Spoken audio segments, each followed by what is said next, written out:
오늘 말씀은 이제 마태복음 5장 1절 한 절입니다. 마태복음 5장 1절 말씀입니다. 마태복음 5장 1절을 한 목소리로 같이 읽겠습니다. 시작. 예수께서 무리를 보시고 산에 올라가 앉으시니 제자들이 나오는지라. 한 번 더 읽을까요? 예수께서 무리를 보시고 산에 올라가 앉으시니 제자들이 나오는지라. 여러분, 우리나라가 낳은 세계적인 이제 산악인 가운데 엄홍길이라는 엄홍길 대장이라는 분을 여러분 아실 텐데요. 그는 세계적인 히말라야 8,000m 이상의 16개의 봉우리를 등정한 사람입니다. 그러나 그의 그 어마어마한 이런 업적 뒤에는 많은 희생이 있었습니다. 27년 동안의 도전의 시간 동안 후배 6명을 산에서 잃었습니다. 한 식구와 같이 길을 안내해주는 세르파라 그러죠. 그 4명을 잃었습니다. 뿐만 아니라 한 번은 발목이 180도로 돌아가 큰 부상을 입기도 했고, 오른쪽 발목이 부서져 정강이뼈에 쇠심을 받기도 했습니다. 뿐만 아니라 오른쪽 발가락 일부를 절단하기까지 했지요. 그런 기나긴 시련의 골짜기를 지나갔음에도 불구하고 지구상 최초로 히말라야 16개의 고봉을 오르는 위대한 산악인의 자리에 우뚝 서게 되었습니다. 지금은 이제 그런 산을 오를 수가 없어서 매일과 같이 도봉산을 오른다, 이런 이야기를 하는 것을 들었습니다. 그래서 많은 기자들이 묻습니다. 엄홍길 대장에게 왜 그렇게 산을 그런 대가를 지불하고라도 올라가십니까? 그랬더니 그는 유명한 산악인이었던 조지 말론이라는 사람의 말을 인용해서 이렇게 이야기를 했더군요. 산이 거기 있으니 오른다. 무슨 말인지. 산이 거기 있으니 오른다. 이런 얘기, 이렇게 심오한 얘기 할 때는 그냥 우라질하게 그 고상한 표정으로 하면 되는 거예요.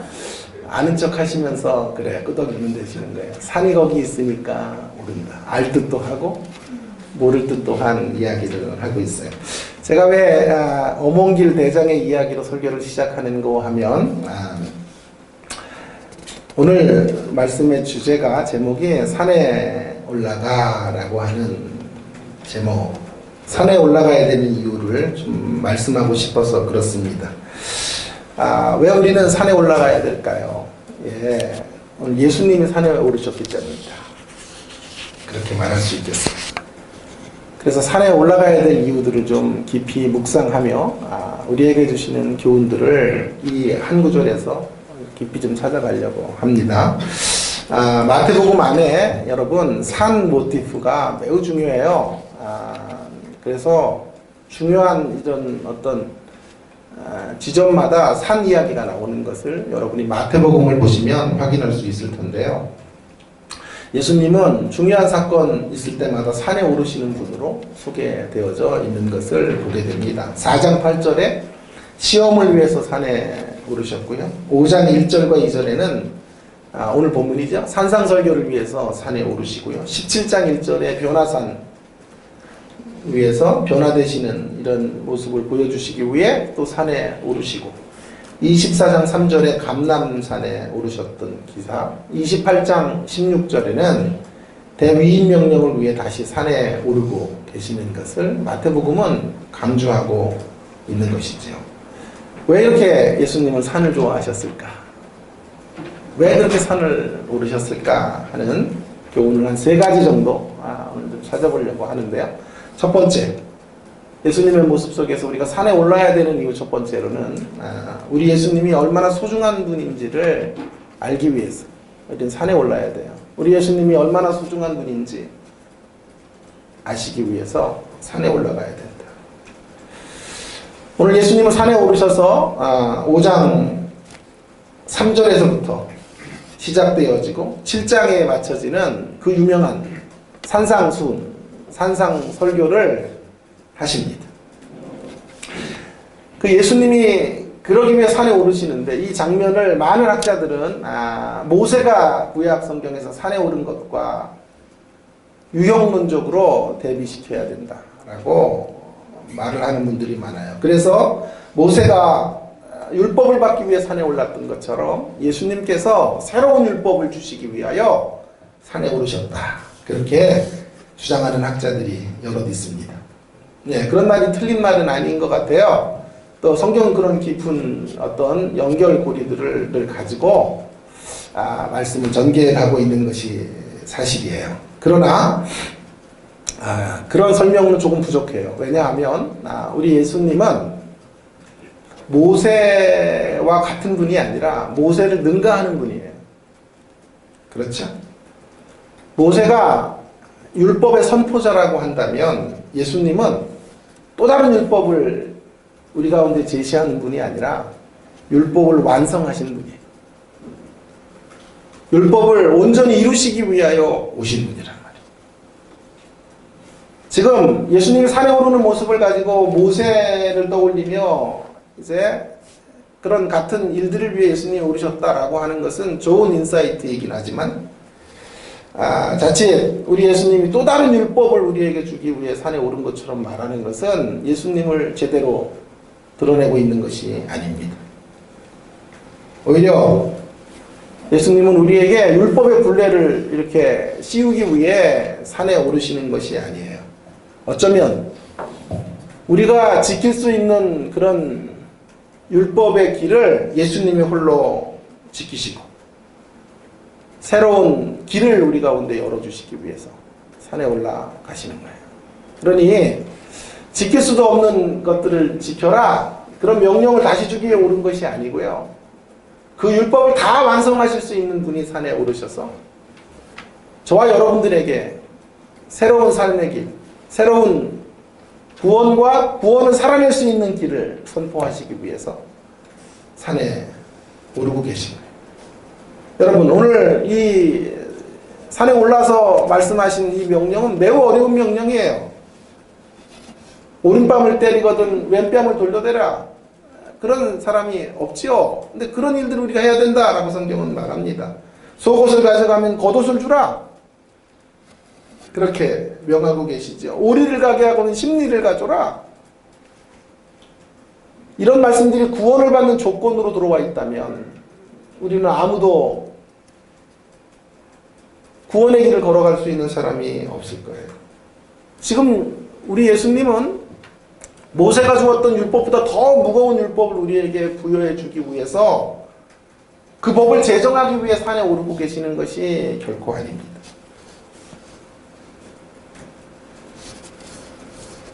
그런 율법을 친히 예수님이 성취하셨고 예수님 안에 있는 주의 백성들은 예수님 때문에 이 어마어마한 율법을 이루어낼 수 있는 자들이고 그 길을 따라갈 수 있는 생애들임을 확인시켜주기 위해서 지금 산에 오르고 계신 거예요. 율법을 다 지키면 구원을 주겠다라는 메시지가 아니라 율법의 완성자이신 이 산에 오르신 예수님을 믿어서 우리는 구원에 이르게 된다는 사실을 알려주시고 그 구원받은 자들은 이제 새로운 윤리를, 새로운 시대를 살아야 된다는 것을 강조하기 위해서 예수님께서 산에 오르고 계신 거예요. 그래서 여러분, 산에 올라서 제일 먼저 하신 말씀이 이 말씀인 것이 재밌어요. 심령이 가난한 자는 복이 있나니. 첫 번째 말씀이 심령의 가난함이라. 심령의 가난함이라고 하는 건 뭐냐 하면 구원의 길이 율법 준수로 이루어지는 것이 아니라 하는 말이에요. 심령이 가난하기 위해서는 우리 장로님도 기도를 해주셨는데 심령이 가난하기 위해서는 우리가 파산 상태가 돼야 돼요. 우리 안에 그 어떤 소망도 발견할 수 없을 때 심령이 가난해지는 거거든요. 영적으로 거지임을 자각할 때 그때 심령의 가난함의 자리에 이르게 되는 거다. 그런 상태가 우리가 제로가 되고 하나님이 전부가 되는 상태. 그러니 심령이 가난한 자가 복이 있다는 말은 심령이 가난해져라는 저라는 메시지만이 아니라 우리가 은혜로 구원을 받을 수밖에 없는 존재예요. 하나님이 베풀어 주시는 구원을 선물로, 심령의 가난함이라는 것을 선물로 얻게 되는 존재예요 라고 하는 것을 알려주려고 하는 거예요. 그러니 산상설교라는 것은 새로운 율법이 아닌 거예요. 우리를 얽어매고자 했던 하나님의 법, 어마어마한 지키기도 힘든 법들을 우리 가운데 지켜내라고 말하는 게 아니에요. 그런 모든 율법의 메시지가, 계명들이 주님 안에서 이루어졌고, 저와 여러분은 예수 그리스도 안에서 그 계명들을 예수님 때문에 이루어낼 수 있는 생애들이 되었음을 선포하시고 선언하고자 하시는 것입니다. 그러니까 예수님 왜 산에 오르셨는가 라고 누가 물으면 정답을 여러분이 말씀하셔야 돼요. 정답이 뭐죠? 새로운 율법을 선포하기 위해서가 아니라 율법을 성취하신 분이 예수님이심을 모든 이들에게 알려주시고 그것들을 확인시켜주기 위해 산에 오르고 계신 거예요. 요즘 초등학생 아이들이 답안지를 매우 엉뚱하게 이렇게 쓴다 그러죠. 어떤 초등학교 선생님에게 들었는데요. 만유 인류의 법칙을 발견한 사람은 누구인가? 이렇게 사람은 이라고 했더니 뉴턴이라고 대답을 해야 되는데 답이 죽었음. 사자성어인데요. 불행한 일이 겹쳐서 일어나는 것이 무엇인가? 설상가상이 답인데 아이들에게 좀 어려울 것 같아서 설자하고 가짜를 알려줬는데 상자만 대답하면 되는데 아이들이 답을 이렇게 적었다 그래요. 설사가 또. 부모님이 우리를 왜 사랑하실까요? 아이들의 대답은 그러게 말이에요. 초등학교 1학년 학생입니다. 시험 문제가 앞뒤로 빼곡하게 적혀 있어요. 시험 문제가. 그런데 앞면만 썼더래요. 앞면만. 근데 앞면을 다 맞았는데 뒷면은 손도 안 댔대. 그래서 왜 뒷면을 안 썼니? 물어봤더니 초등학교 1학년 학생이 말하기를 제가 보기에는 초등학교 1학년이 풀기에는 문제수가 너무 많아서 앞면만 답을 했습니다. 이렇게 이야기를 하더랍니다. 여러분 이렇게 답하면 안 된다 이 말이에요. 예수님 왜 산에 오르셨을까요? 또 다른 율법, 또 다른 모세로 산에 오르는 정도가 아니라 그 율법의 성취자로 저와 여러분이 율법을 지킬 수 있는 길들을 열어주시기 위해서 할 수도 없는 일들을 우리 가운데 하라고 말씀하시는 분이 아니라 친히 예수님 안에만 들어오면 그분 안에서 우리가 율법을 지킬 수 있는 이 고상한 명령을 성취할 수 있는 자리로 나갈 수 있는 그런 존재들임을 확인시켜 주시기 위해서 주님은 산에 오르고 계신 거죠. 여러분 이 주님의 모습은 당시 종교 지도자들과 권력자들과 큰 차이가 있는 것을 보게 됩니다. 종교 지도자들은 또 권력을 갖고 있는 자들은 모두 산에 오르기를 좋아해요. 왜 산에 오르기를 좋아하는고 하니 이유가 있습니다. 사람들을 억압하기 위해 산에 올라요. 산 정상에 올라서서 평지에 있는 사람들과 내가 얼마나 다르고 얼마나 큰 권위를 가지고 있고 얼마나 큰 힘을 갖고 있는지 그들을 마음껏 휘두르고 평지에 있는 자들을 마음껏 유린하기 위해 종교 지도자들은 산에 올랐어요. 실제로 뭐 백두산에 오르고 그랬다는 뜻이 아니라요. 높은 고지를 향해 계속해서 올라가는 사람들이에요. 그래서 요한계시록에 보면 로마의 권력자들을 7 산에 비유하고 있는 것이 바로 이러한 이유예요.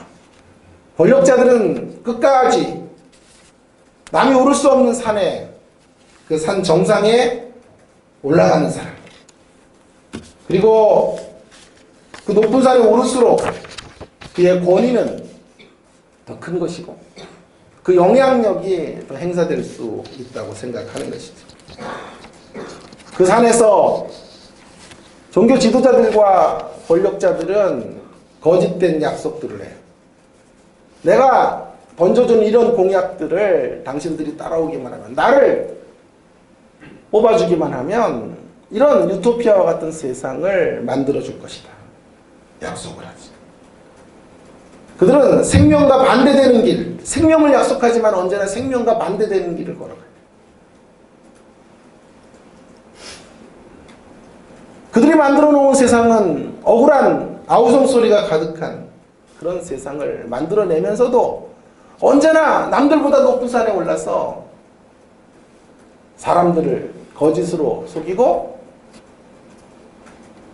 자신이 정치 지도자가 되면 자신이 당선되기만 하면 새로운 세상 만들어줄 수 있다고 공약을 하는 것이죠. 우리 예수님도 산에 오르십니다. 새로운 방식으로 건설되어지는 하나님의 나라를 공포하기 위해 예수님은 산에 오르세요.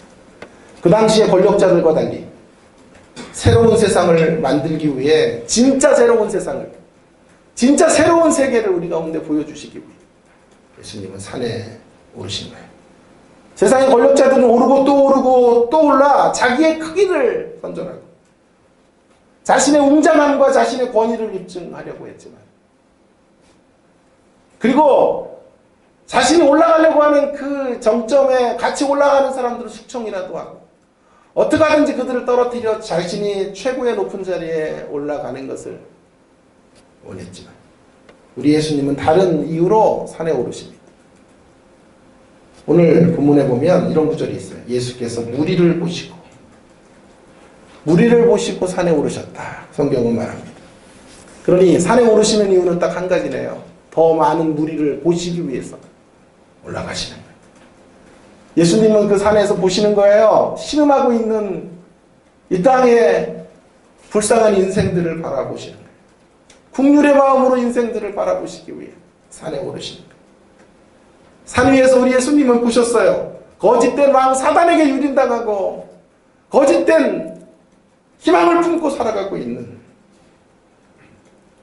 새빨간 공약에 속아 그렇게 생명의 길 반대편에서 신음하고 있는 이 땅의 불쌍한 영혼들을 주님은 바라보고 계시는 거죠. 그들을 한 사람이라도 더 바라보기 위해 산에 오르고 계십니다. 그들에게 새로운 길을 열어주시기 위함입니다. 권력자들은 높은 산에 올라 거짓된 신화를 만들고 평지에 있는 사람들이 감히 쳐다볼 수도 없는 그런 존재의 힘을 부각하기 위해 산에 오르지만, 우리 예수님은 무리들에게 새로운 생명의 길, 진정으로 그들이 살 수 있는 삶의 길을 알려주시기 위해 산에 오르십니다.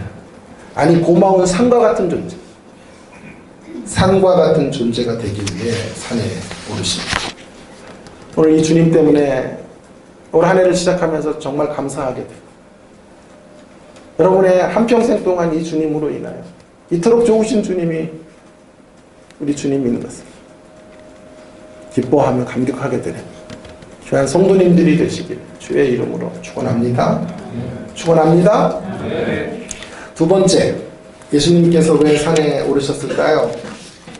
자, 두 번째 이유는요, 우리들이 목숨보다 소중히 여겨야 될 사명이 무엇인지를 발견케 하시기 위해 산에 오르셨어요. 여러분, 두 번째 이제 답의 실마리를 찾기 위해 우리가 주목해야 되는 이제 장면은 이건데요. 예수님이 홀로 산에 오르시질 않아요. 잘 보세요. 예수님이 산에 오르시는데 거기 재미나는 표현이 있습니다. 제자들이 나아온지라. 다시 1절을 보세요. 어마어마한 말씀이에요. 5장 1절은. 예수께서 무리를 보시고 산에 올라가 앉으시니 제자들이 나아온지라. 제자들이 나아온지라. 그러니 자, 이렇게 연상해 보세요. 이렇게 그림을 그리셔야 돼요. 저 좀 보세요. 어떤 그림? 아, 예수님이 이렇게 산에 오르시고요. 그 산 주변에 무리들이 있는 게 아니에요. 제자들이 그 주변을 둘러싸고 있어요. 성지순례를 가보시면 전 깜짝 놀랐어요. 이게 어마어마한 산인 줄 알았더니 그 산이 아니고요. 예수님이 팔복을 선언해 주셨던 지역이 그 높은 구름지였더군요. 만약에 그것을 설명해 주는 가이드의 말이 맞다면 여기가 예수님이 팔복을 선언하신 곳입니다 라고 갔더니 이렇게 언덕이 이렇게 있고 언덕 밑에 그러니까 언덕 위로 예수님과 제자들이 올라간 거. 그 언덕 밑에 허다한 무리들이 기적을 보고 거기 안에 모여들게 된. 이렇게 연상이 되세요?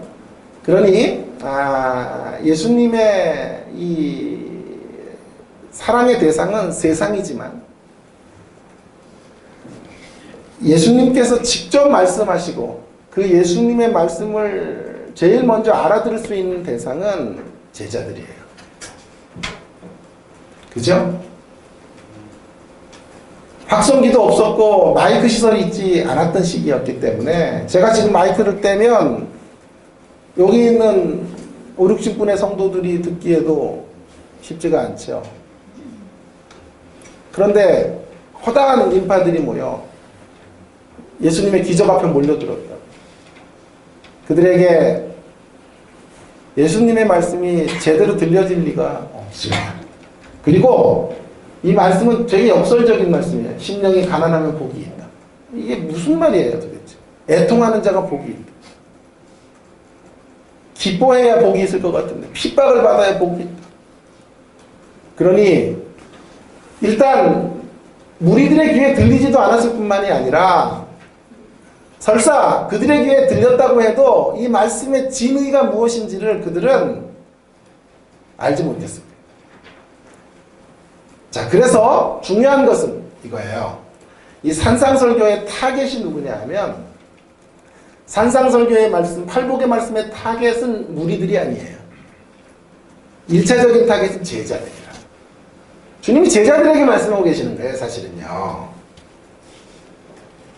주님은 무리를 사랑하시고 무리를 바라보시지만 그 많은 무리들을 직접 만나실 수도 없고 주님이 이 땅에 계시는 시간이 고작 공생의 3년이라는 시간밖에 없어요. 그래서 지금 주님이 그 제자들이 아닌 무리들 전체를 향해서 말씀하신다기보다는 물론 무리들 전체를 향해 말씀했지만 아까 말씀드린 것처럼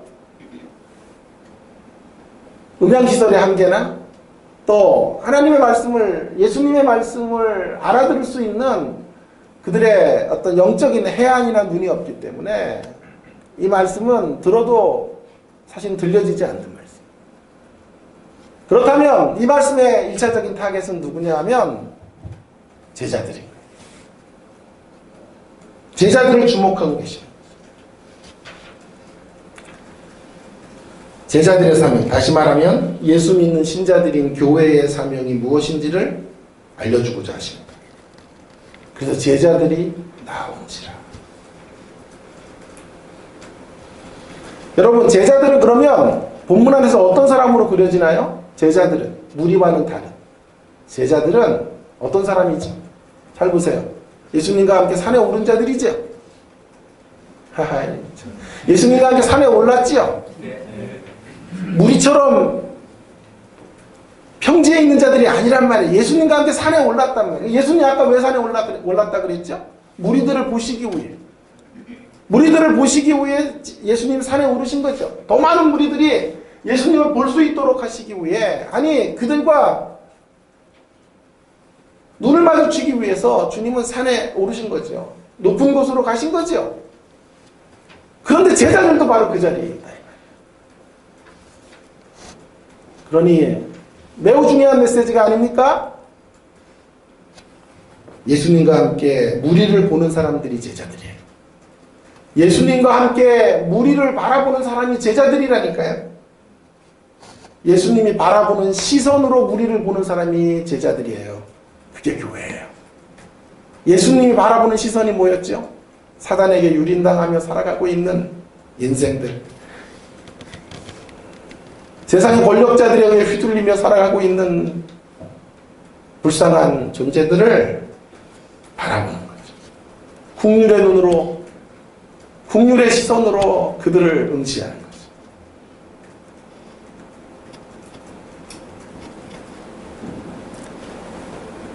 교회가 바로 그런 눈을 갖고 있는 공동체라는 사실을 성경은 알려주고 있는 것입니다. 주님의 마음으로 세상을 보고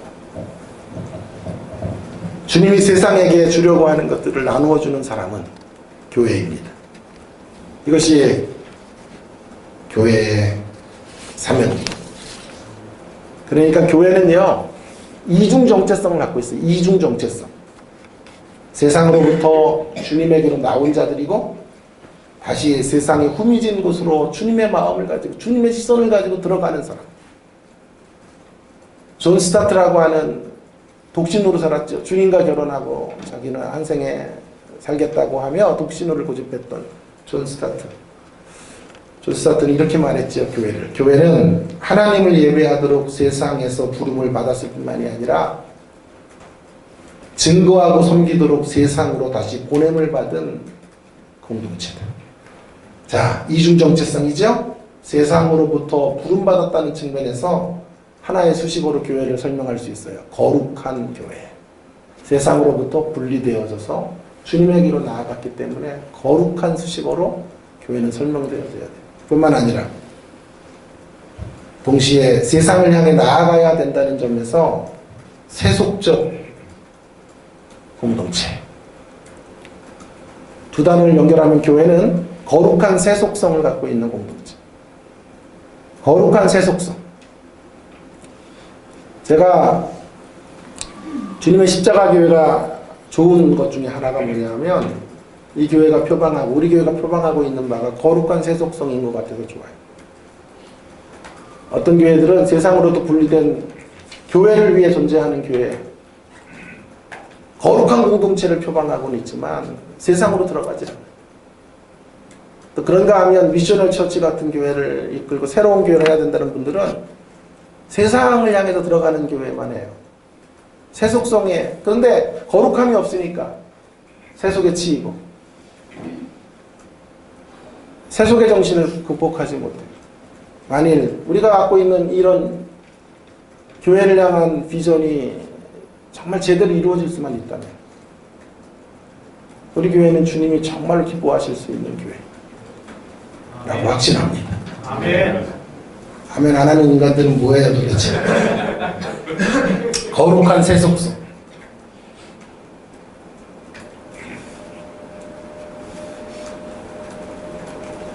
그러한 교회의 모습을 지금 성경은 우리 가운데 말해주고 있는 거예요.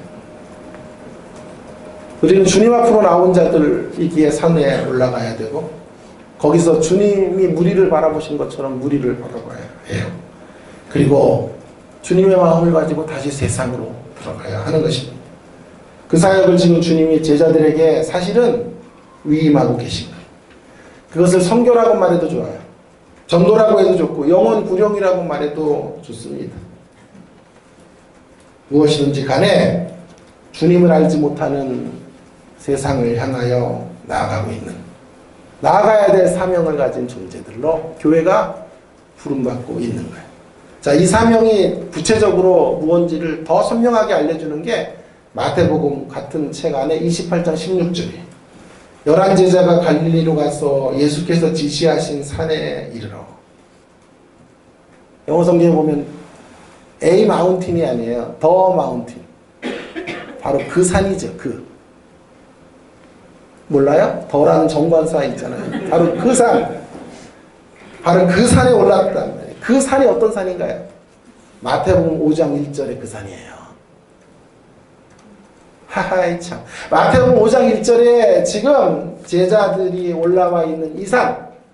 다시 그 산에 주님은 승천하시기 전에 제자들을 바로 그 산으로 모으셔서 말씀하고 계시는 거예요. 이제 너희는 가라.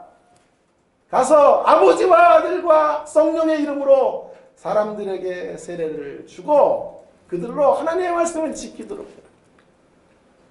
위대한 위임 명령을 허락해 주고 계십니다.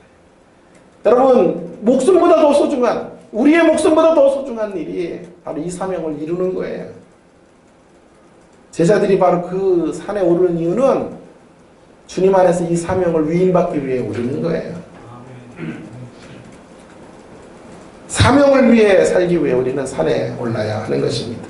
무리들과는 달라요. 무리들은 지금 왜 주님에게 왔냐 하면 앞에 마태복음 4장 23절과 25절까지 보시면 예수님이 병자를 많이 고치셨거든요. 예수님께서 많은 기적을 베푸셨거든요. 예수님이 치료의 역사들을 이루어내셨거든요. 귀신을 쫓아내셨거든요. 그러니 무리들은 기적을 보고 놀라며 지금 주님 앞으로 모여든 거예요. 또 다른 기적을 요구하며 그들에게 남겨져 있는 삶이 더 풍요롭기를 위해 조금 남들보다 유리한 고지에서 편안한 삶을 살기 위해 그 능력자이신 예수님 앞으로 나오는 거예요.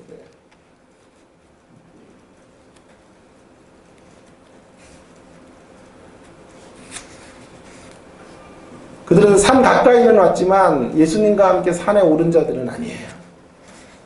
그러나 산에 오른 자들은 예수님의 제자들이에요.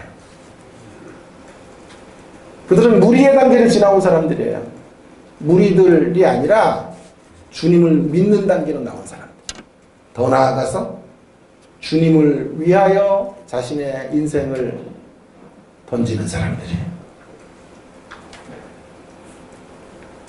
저와 여러분은 예수님처럼 산에 올라서야 되는 사람들이, 그리고 예수님처럼 산 아래로 내려가야 하는 사람들이에요. 무엇을 위해서 우리는 산 위에서 산 아래로 내려가야 될까요? 무엇을 위해서? 무슨 목적을 위해서? 우리 안에 있는 예수님을 보여주는 목적을 위해서 우리는 산 아래로 내려가야 돼요. 그리고 여기가 산이에요, 사실은. 이 예배가 산에 오르는 거예요. 큐티가 산에 오르는 거예요. 기도가 산에 오르는 거예요. 그래서 거기서 주님의 마음을 보고 주님의 심장을 가지고 주님을 보여주는 그곳으로 나아가는 거죠. 그 일은 목사만의 일이 아니에요. 목사가 해야 될 일만이 아니에요. 저 같은 신학자들이 하는 일이 아니에요. 제가 마지막 넷째 주에는요, 좀 자랑 좀 한번 할게요. 넷째 주는 용인의 교회 여자 목사님이 개척을 하신 교회인데 너무 또 그 교회도 의미가 있어요. 그래서 한 달에 한 번씩 설교를 하는데 어제 문자가 왔더라고요. 우리 교회에서는 없는 일들이 벌어졌어요. 제 설교를 듣고 성도들이 자기 자녀들을 신학자로 만드는 비전을 꿈꾸고 있다. 이야, 대단하지. 우리 애들을 신학자로 만들면 좋겠다. 제가 전하는 이 고상한 지식 때문에 그렇게 된 거예요. 분발하시라고 내가 말씀을 드리는 거예요. 여러분, 저 혼자 이 산에 오르는 사람이 아니라 우리 모두가 바로 이 산에 올라서야 되는 사람. 여러분은 치열한 사명의 현장을 살아내셔야 돼요. 유명한 찰스 스윈들이라는 사람이 이런 말을 했지요. 교인들을 어떻게 정의했냐면 월요일 아침에 세상 속에 세워진 강단에 서는 사람이 교인들. 그러니 목사는 주일 강단에 서는 사람. 이것도 어려워요. 쉽진 않아요, 여러분. 주일 강단에 일주일 말씀 여러분 전할 일주일에 살 수 있는 자양분을 공급해주기 위해 몸부림치며 준비한 것들을 전하기 위해 주일 강단에 서는 사람. 주일 강단에 서서 목사는 복음을 전하나 교인들은 월요일 아침에 세상 속에 세워진 강단에서 그들의 삶과 인격을 복음으로 증거해야 되는 사람들. 그래서 여러분은 이제 월요일 강단에 서요. 할렐루야. 월요일 날 강단에 서서 그 강단에서는 말로 선포하면 안 돼. 저같이 말쟁이가 되면 안 되고 삶으로, 인격으로 여러분 안에 있는 예수님을 보여줘야 될 사람들로 아멘. 우리는 부름받고 있는 것이죠. 이것이 우리의 할 일이에요. 이것이 우리의 본업이에요. 아무리 힘들고 어려워도 우리 이 사명을 향해 가야 돼요. 사명은요, 힘드니까 사명이에요. 다시요. 사명은 쉬우면 사명이 아니에요. 그건. 사명은 힘들어서 사명인 거예요. 예수님이 우리를 보신 그 눈으로 이 땅에 깨어진 가정들을 바라보시고 방황하는 아이들을 바라봐 주시고 세상에 불행한 지도자들을 만나 그렇게 힘들어하고 있는 이 땅에 수많은 영혼들을 바라보시고 그들을 향해 그들에게 희망의 메시지를 전달하는 자들로 나아가실 수 있는 귀한 성도님들이 되어주시기를 바랍니다. 누구도 포기하지 말고요. 함부로 정죄하지 마시고 주님이 포기하기 전까지 그 어떤 인생도 포기하지 말고 주님이 끝이라고 선언할 때까지 우리 함부로 저 인생은 끝이야 라고 말하지 마시고 주님의 시선, 주님의 공률의 눈, 그 눈이 우리의 눈이 되기를 바랍니다. 아멘. 여러분 사실은 저는 우리 교회에 한 달에 한 번 정도 이렇게 설교하려고 왔어요. 왔는데 이렇게 코가 깨가지고요. 새벽 기도를 다 하게 됐고 지금 분위기로는 막 교회에 막 있는 걸 다 해달라고 막 이런 식의 분위기로 흘러가요. 오늘 아침에 차 타고 나오면서 내가 왜 일로 가고 있지? 지금 여기를 왜 오고 있나? 뭐 제가 아쉬운 것도 없는 사람인데 학교의 생활이 너무 행복한 사람이거든요. 인기 굉장히 좋은 사람이에요. 제가 여러분 여기에서만 이렇게 저평가되지 제가 물어보세요. 한번 백석이라는 학교 가가지고 학생들에게 한번 물어보세요. 더 나쁘다는 한 인간은 지옥 갈 인간들이고 어쨌든 다들 평가가 높아요. 한때는 강의 평가도 계속 1위, 2위를 제가 학교 전체에서 거머쥐기도 하고 그랬어요. 거봐 분위기가 이게 믿는 분위기야. 제가 뭐 아쉬운 것이 없는데 이렇게 들어와서 여러분들과 함께 이런 관계를 맺게 된 거죠. 아내는 맨날 나한테 그래요. 이제 발을 빼. 당신 왜 그래? 왜 자꾸 한 번만 설교한다더니 이제 두 번 하더니 새벽 기도 가더니 뭐 당회 간다고 그러고 가고 이제 뭐 한다고 그러고 발을 빼! 맨날 그런 얘기를 해요. 그때마다 제 마음속으로 사탄아 물러가라. 외치며 제가 견디고 걸어가고 있어요. 정말 아쉬울 게 없어요, 저는요. 오히려 우리 교회를 오면서 다른 교회들의 사역을 제가 줄여야 돼요. 더 크고 더 좋은 교회들에서 저를 불러요. 그런 교회들을 누르고 여기 고정적으로 여러분들에게 설교를 하는 것이죠. 이유가 딱 한 가지가 있어요. 한국교회 안에 이런 교회가 한번 좀 승승장구하는 모습을 보여주고 싶은 거예요. 우리 교회 같은 교회가 한번 멋지게 강력한 역사들로 세워지는 모습들을 한번 보고 싶은 아멘 할 줄 알고 했는데 그런 마음의 제한이 있기 때문에요. 그냥 전통적이고 틀에 박힌 교회들이 아닌 이런 새로운 도전과 실험을 하는 교회가 조국 교회도 있어야 되잖아요. 그죠?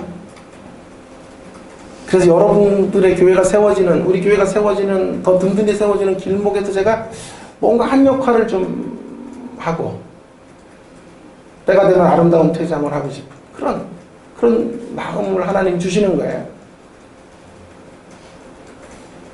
그래서 아내의 음성을 사탄의 음성으로 듣고 제가 견디고 있는 거예요. 여러분 정말 잘하고 싶어요. 한번 제가 여러분들을 향해서 말씀을 전할 때에도 내 혼을 담아서 말씀을 좀 전하고 싶어요. 고인물에서 떠다가 이렇게 먹여드리고 싶지 않고 흐르는 물에서 날마다 흐르는 물에서 물을 떠다가 먹여드리고 싶어요. 나 간절해요. 사랑하는 여러분 힘드시죠? 큰 교회, 화려한 교회 다니시다가 이렇게 작고 미미해 보이는 모습 이거 자체가 힘들 수도 있어요. 대중 속에 묻혀서 그냥 신앙생활하면 편한데 다 우리도 노출해야 되고 부부싸움 언제 한 거 이런 것도 다 알고 막 이러니까 얼마나 힘든지 몰라요. 우리 일거수일투족이 다 추적되어지고 그런 힘듦이 있어요. 그럼 다시 말씀드릴게요. 힘들어야 사명이에요. 아멘. 힘드니까 사명이에요. 이왕 여러분 우리가 한번 교회를 섬기기로 했으면 제대로 한번 좀 섬겨보면 좋겠어요. 이 사명에 좀 불타올랐으면 좋겠어요.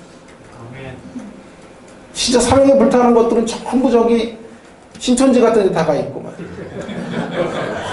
이렇게 좋은 메시지를 듣고 있는 분들은, 제 메시지 말고 서정권 목사님의 좋은 메시지 이렇게 듣고 있는 분들은 아멘도 없고 열기도 없고 어떻게 하면 설교 빨리 마치고 어디 갈까 이런 고민들이나 하시고,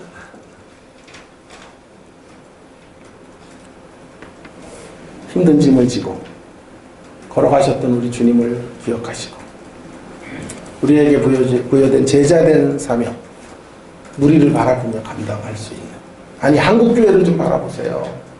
조국교회에 이런 멋진 교회 하나가 세워졌어요. 조국교회 가는 물줄기를 좀 바꿔야 돼요. 아멘. 세습하고 자기 왕국 건설하고 그렇게 일당 독재 이런 끝장왕의 교회들로 가득 차 있는 이러한 구태의연한 교회들의 모습 속에 조금 성공하면 그 성공을 가지고 자기의 이름 석전해서 사람들을 모으고 뭔가 명예, 권력, 힘, 돈을 거머쥐는 그러한 이런 세속적 구조의 교회들이 아닌 새로운 물줄기를 좀 보여줘야 돼요. 새로운 물줄기. 새롭게 흘러가는 교회가 있구나. 새로운 방향으로 가는 교회도 성도들이 모일 수 있구나 라는 희망, 이 희망을 좀 보여줘야 후배들이 이런 교회를 좀 꿈꾸고 걸어갈 수 있을 거예요. 그 일을 위해 우리가 부름받고 있는 거예요. 아멘. 이런 뚜렷한 사명의식을 좀 가지시고 다시 한번 좀 힘을 내어주시고 마음을 모두와 주시기를 주의 이름으로 간곡히 부탁을 드립니다. 아멘.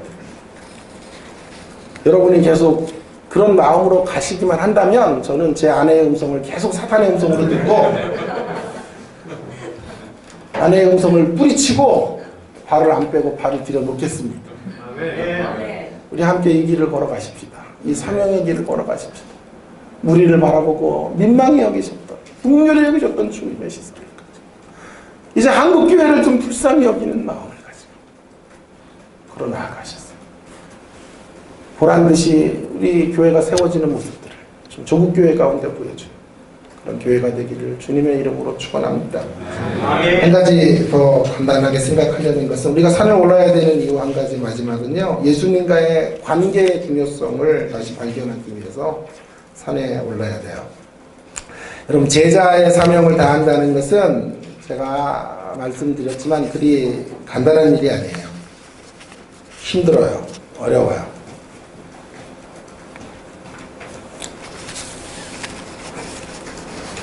그래서 이 제자의 길을 이제 걸어가기 위해서는요, 예수님이 나왔고 제자가 나왔어요. 중요한 건 이제 세 번째는 관계예요. 관계. 예수님과 제자와의 관계, 예수님과 교회와의 관계들을 다시 발견해야 돼요. 관계의 중요성을 다시 한번 붙잡아야 돼요.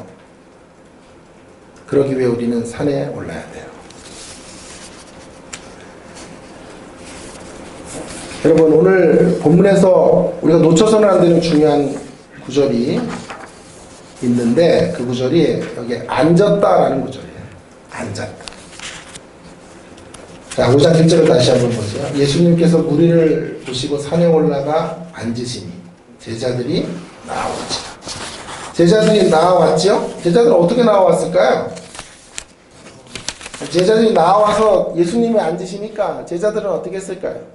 앉았겠죠. 앉아야 보이잖아요. 무리들이 예수님 앉았는데 제자들이 옆에 서 있었지 않았을 거 아니에요. 예수님이 앉으시고 제자들이 예수님 발치 밑에 앉는 거죠. 그리고 무리들이 이제 밑에서 그 광경을 목도하고 있는 것이죠. 여기 앉았다라고 하는 말은요 매우 중요한 말이에요. 예수님이 앉으셨다라는 말은 미완료 시제. 미완료 시제란 이례적인 가르침을 위해 앉은 것이 아니고요. 지속적인 가르침을 위해 앉으셨다라는 뜻이에요. 그러니까 주님이 결심하고 가르치시기 위해서 앉으시고 또 앉으시고 또 앉으시고 또 앉으셨다 라는 말이에요. 이 산상설교의 말씀을 제자들에게 수없이 다른 날들에 또 말씀하셨을까? 한 번으로는 알아들을 수 없으니 또 반복하고 반복하며 예수님은 앉으시고 제자들은 어떻게 한다고요? 예수님 발밑에 앉지요? 앉지요? 자, 그 앉았다라는 표현이 뭐냐 하면요. 제자됨의 표시예요. 제자들이 그 발 아래 앉은 것은 그의 문화생이 되었다라는 뜻이에요. 그래서 랍비들의 제자가 되는 중요한 의식 중에 하나가 발밑에 앉는 거예요. 마르다가 예수님 오실 때 앉지요? 그 앉았다라는 게 그런 거죠. 마르다가 왜 칭찬을 받았냐 하면 마리아는 여러 일로 분주하지만 마르다에게 중요한 건 먼저 예수님의 제자가 돼야 돼요. 그런 의미로 앉고 있는 거죠. 중단 없이 그 발 아래 앉기로 결심하는 거예요. 그래서 은혜를 받아야 된다. 사명 공동체로 나가기 위해서는요.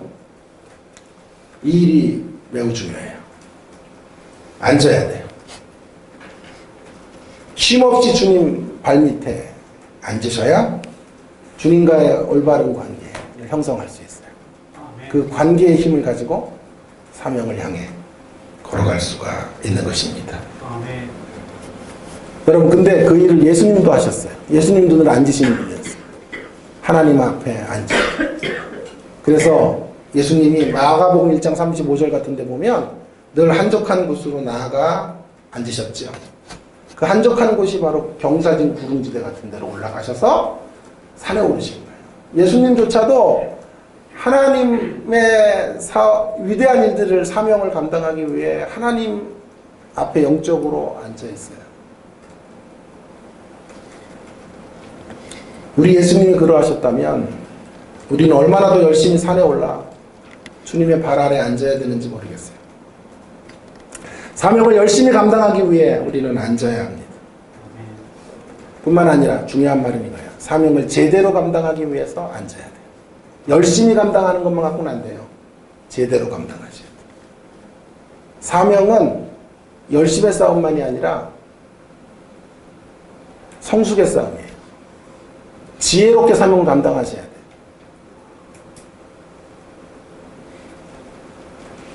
열심의 불이 꺼지지도 않아야 되지만 그 열심을 지혜롭게 사용할 수 있어요. 그래야만 사명이 이루어져요. 성숙하게 반응할 줄 알아야 사명이 펼쳐져요. 열심으로 일하는 분들이 빠지는 함정이 뭔지 아세요? 사명지상주의예요. 사명지상주의란 한마디로 말하면 자기 삶의 가치를 굉장한 목표를 성취하는 것으로 결정된다고 보는 것. 그것이 사명지상주의예요. 자기 삶의 가치를 굉장한 것을 성취하는 것으로 성취함으로써 결정된다고 믿는 것이 사명지상주의. 성경은 사명지상주의를 강조하지 않아요. 사명을 강조하지 사명지상주의를 강조하지 않아요. 사명지상주의는 좋지 않은 수단도 얼마든지 쓸 수 있다고 허락해. 사명지상주의로 나가면 일중독에 빠지기도 해요. 사명지상주의로 나가면요 소중한 것들을 놓쳐요. 내적인 가치들, 하나님과의 관계 같은 것들을 놓치면서 일에 치여 사역을 할 수가 있어요. 하나님과의 관계가 깨어지는데도 자기가 목표에 놓은 사명을 이루어내는 자리로 흘러가게 되는 거예요. 여러분 이런 경험을 하신 적이 있죠? 어마어마한 행사를 치르고 나서 그 행사만 잘 되기를 바랐는데 행사가 다 끝나고 기쁨이 밀려와야 되죠. 감사가 밀려와야 되죠. 감격이 밀려와야 되는데 이상하게 공허가 밀려오는 때가 있어요. 수련회 같은 거 저거 많이 해봤기 때문에 알아요. 수련회 할 때는 사표를 내가 품고 수련회를 해요. 이 수련회 망치면 사표 내리라. 그렇게 수련회를 정말 기획하고 준비하고 기도해서 수련회를 잘 마쳤어요. 다들 너무 좋은 행사였다고 말해요. 몇 명의 아이들이 새롭게 왔어요. 그 수련회를 마치고 집으로 돌아오는 그 골목길에서 기쁨이 넘쳐나야 되는데요. 이상한 공허가 찾아. 불을 끄고 방에 앉았는데 눈물이 주르륵 흘러요. 그런 경험은 저만의 경험인가요? 우리 모두에게 이런 경험들이 있죠. 이따 그래야 끝나요, 설교가. 그렇죠? 네. 그런 경험들을 하게 되는 이유는요, 하나님을 위하여 우리가 일을 했지만 하나님을 통하여 일하지 않았기 때문이에요. 뚜루라는 전치사, 포라는 전치사만 가져서는 안 돼요. 하나님을 위해서 열심히 일하는 것 갖고 되는 게 아니고 하나님의 일을 하나님을 통해서, 위드라는 전치사, 하나님과 함께 해가야 돼요. 많은 경우에 하나님을 통해 일하지 않을 수가 있어요. 하나님과 함께 일하지 않을 때가 있어요. 그리고 하나님을 그저 위에서 일하는 자리로 떨어질 수가 있는 거죠. 만일 하나님을 통해서 뚜루라는 전치사와 위드라는 전치사가 없이 포라는 전치사만을 가지고 교회 일을 감당하면 슬프게도요, 하나님의 일을 하다가 하나님과 원수가 되는 경우도 있어요. 하나님의 일을 하다가 형제들의 가슴에 대못을 박을 때가 있어요. 그런 일들이 얼마나 많은지 몰라요. 하나님의 일에 열심을 내다가 주변에 있는 너무 소중한 형제들의 마음을 다 아프게 하고 그들을 절망의 수렁으로 빠뜨리는 우리들의 모습들을 보는 경우가 얼마나 많은지 모르겠어요. 우리가 산에 올라야 되는 이유는 주님의 발 아래 앉아야 돼요. 앉아서 주님의 은혜를 받아야 돼요. 주님이 공급해 주는 힘을 공급받아야 됩니다. 그 힘과 주님이 주신 은혜를 가지고 사명으로 나아갈 때, 그때 비로소 우리를 통해 영혼들이 주 앞으로 돌아오게 되고 그들이 주님의 제자가 되는 자리까지 나오게 되는 놀라운 역사가 펼쳐지게 될 줄로 믿습니다. 여러분, 그 산이 아까 말했죠. 교회에 오는 것이 산에 오르는 것일 수 있고요. 큐티 시간이 산에 오르는 것일 수 있어요. 여러분의 일터에서 마음으로 주님을 생각하며 일하는 게 산에 오르는 일일 수 있어요. 아니면 허드렛 일을 하면서, 저는 집에 청소를 일주일에 몇 번씩 합니다. 한 2시간 정도 청소할 때 너무 허드렛 일이죠. 근데 그때 제가 결심을 했어요. 청소의 절반은 우리 딸 방이 제일 힘들어요. 인형들이 너무 많고 사람 집이 아니에요. 어쨌든 그래서 화가 나는데 그때를 기도 시간으로 제가 정했어요. 청소하면서 우리 딸의 구체적인 인생의 방향들을 위해 기도해줘요. 그 다음 많이 걸리는 방이 아내가 있는 서재예요. 진짜 짜증나요. 딸은 딸이니까 그래도 괜찮은데 이 인간은 사단이라 그랬잖아요. 자, 왼손에. 그래서 그 30분의 시간을 또 아내를 위한 기도의 시간으로 저는 청소하면 산에 오르는 거예요.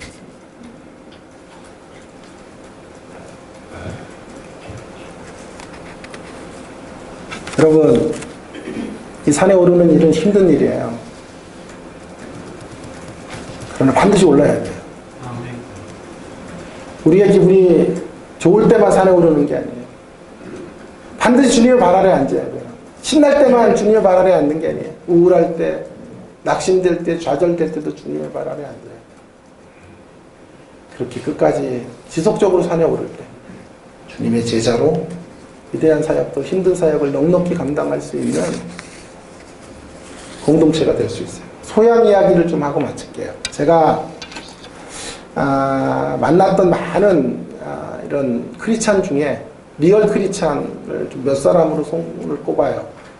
우리 교회 빼고요. 다른 사람들 얘기하는 거예요. 다른 사람들 중에 우리 교회는 다 리얼이고. 자, 어쨌든 그래서 몇 손가락에 꼽는데 그 중에 한 5손가락 안에 드는 사람 중에 하나가 소향이라는 가수예요.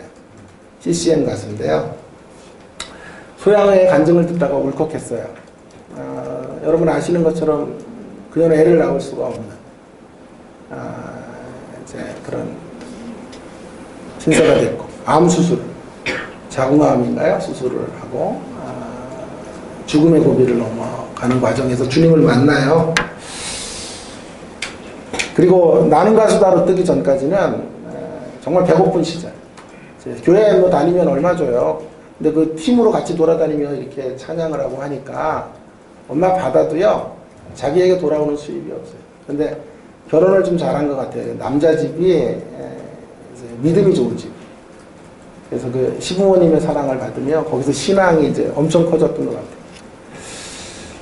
그러면서 이제 기독교 C.S. 루이스 같은 책들을 읽으며 그가 하나님 앞에 서기 시작해요. 자기가 가장 좌절될 때 읽었던 책 이야기를 해요. 스크루테이프의 편지라는 건데요. 한 번도 얘기했는데 다시 한번 할게요. 그 스크루테이프의 편지는 사단이 쫄개 귀신들, 사단들에게, 존재들에게 기독교인들을 무너뜨리는 전략을 이제 편지로 보내고 하는 그런 내용의 책이 스크루테이프의 편지예요. 근데 거기 이런 말이 있어요. 우두머리 사단이 졸개에게 이런 말을 해요. 우리의 대의, 우리라는 건 사단의 우리들이죠. 우리의 대의가 가장 절망적일 때는 내가 왜 이 길을 가야 합니까? 라고 투덜투덜하면서, 내가라는 건 신자들이에요. 자, 사탄의 세력들이 제일 크게 절망하는 때가 언제냐 하면 신자들이 이럴 때, 내가 왜 이 길을 가야 돼? 내가 왜 이렇게 힘든 교회 생활을 해야 돼? 내가 왜 이런 사명의 길을 가야 돼? 내가 왜 이런 현실에서 예수님 믿어야 돼? 라고 투덜투덜 하면서도 그들이 여전히 그 길을 갈 때, 그때 사단의 세력이 가장 크게 절망한다는 거예요. 아니, 우리가 가는 길을 찬송하며 가는 게 아니에요. 웬만한 어려움을 다 견디며 막 그렇게 가는 게 아니에요. 믿음으로 막 이렇게 엄청난 힘으로 가는 게 아니라 투덜거리며, 에휴, 예수 믿어 팔자 아주 사나워졌어. 내가 왜 이렇게 어려운 길을 걸어야 돼?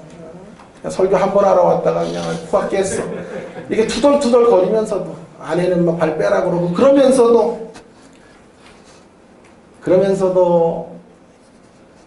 이제 사단들이 볼 때는 이제 끝났어. 이제 저 투덜거림으로 인해 교회를 떠날 거야. 이제 예수님을 등지겠지라고 할 때, 그때에도 다시 일어나서 투덜거림을 멈추지는 않지만 역시 투덜거리면서 교회에 앉아 있는 거예요. 투덜투덜거리면서 성가대에 앉아 있는 거예요. 투덜투덜거리면서 그 사명의 길을 걸어. 이쯤 공격했으면 이제 나잡아 떨어질 때가 됐는데 목발을 짚고라도 투덜거리면서 하나님을 향해 걸어나가는 신자들을 발견할 때, 그때 가장 크게 사단의 대의가 무너진다 라고 말합니다. 소야는 거기서 큰 은혜를 경험했다 그래요. 아, 내가 반듯한 모습으로 하나님에게 가지 못했다. 쩔뚝거리면서라도, 투덜거리면서라도 신앙의 끈을 놓지 않고 주님 앞으로 걸어나가는 것을 하나님이 기뻐하시고, 그때 사단의 역사가 무너지게 되는 것이구나 라는 사실을 깨닫고 그 힘든 고난의 시기들을 건너왔다 라고 말하고 있습니다. 소양의 마지막 꿈이 뭐냐면요, 인기가 아니고 돈이 아니에요. 그녀의 마지막 꿈은 판타지 소설을 계시록으로 써서 헐리우드에서 상영을 하는 거예요. 전 세계에 예수님의 마지막 책인 계시록을 만나게 하는 거예요. 그런 분들은 좀 계시록을 이상하게 해석을 해요. 근데 제가 계시록의 책을, 소양 책을 봤는데 제 책을 본 것 같아요. 내가 가르치는 계시록은 똑같아요. 책을 2권 제가 샀어요. 소양의 책이. 제목이 뭐냐 하면 크리스탈 캐슬. 크리스탈로 된 성이죠. 이게 유리성하고 새 하늘과 새 땅의 이미지 같은 거 하실 수 있어요. 판타지 소설로 2권까지 제가 써서 제 서재에 가지고 있어요. 3권, 4권이 더 나오는지는 모르겠지만 2권. 그 책을 써서 영어로 번역해서, 그래서 영화로 만들어 전 세계인들에게 하나님의 위대하심과 마지막 재림의 시대를 준비하게 하는 것이 자기의 사명이다. 그 일을 위해 자기는 가수를 하고 있다 라고 말하는 것이죠. 사랑하는 여러분, 투덜거리면서라도 힘들지만 산에 오르시고 주님의 발 아래 앉는 여러분 모두가 되기를 바랍니다. 오몬길이 산의 매력에 빠져서 인생을 산에 바쳤던 것처럼, 그리고 그 산에서 의미를 발견해요. 그리고 지금은 자선사업을 위해 자신의 인생을 헌신하겠다고 말. 왜 그러냐 그랬더니 산이 주는 매력 때문에 그랬대. 우리는 그보다 더 위대한 산이신 예수님을 알고 있고 더 위대한 산에 오를 수 있는 생애들이에요. 예수님의 매력에 폭 빠지시기를 바라고 예수님께 붙들리기를 바랍니다. 아멘. 그래서 정말 의미 있고 가치 있는 일들을 위해서 저와 여러분의 생애들이 쓰여지기를 바랍니다. 더 넓은 삶의 지평들을 바라볼 수 있게 돼. 산에 올라 그 지평을 바라보고 그 지평을 살아낼 수 있는 주님의 십자가 교회 모든 성도들 되기를 주의 이름으로 축원합니다. 네, 오늘 우리에게 주신 말씀